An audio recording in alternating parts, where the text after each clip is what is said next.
records. Takpaleyo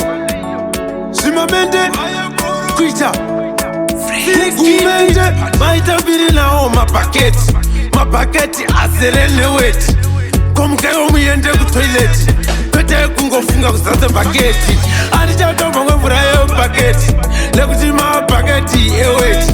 Andichaziva nderipiko paketi Rino tozi iro ndire ku toilet Kana kuti iro ndere mwira mvura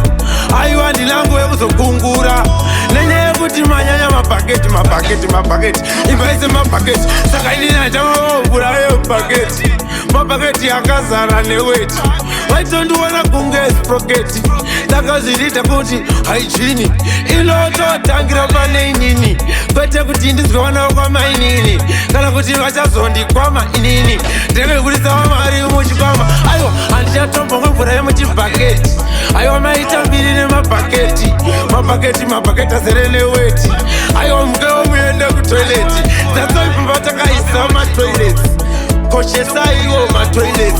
matoilets hygiene iwe ingine iyi Andichatomba mvura yepaketi Nekuti mapaketi eweti Andichaziva nderipiko paketi Rinotonzi iro ndire kutoileti Kana kuti iro ndere mwira mvura Aiwa ndilango yekuzokungura Nenyaya yekuti manyanya mapaketi Imbaise mapaketi Sere yenyu iyi ndire mastupeti Yekumukira kuitira mupaketi Iwe uchitobuda mublanketi Kokungomuka uchienda kutoileti Aiwa inenge itori too late Kuti wanzi wakona mukaenda kutoileti Ndakatombobika vekubhanketi Aiwa vaimuka vachienda kutoileti Kunyangwe bush itoileti Kunyangwe brera toileti Aiwa ungambofoira kuenda kutoileti Abo uchitenderedza kaseti Unako uchita kungoru kaseti Akabhaketi keweti Usanyanya wanza kaseti Ukunyanya kuseta bhaketi reweti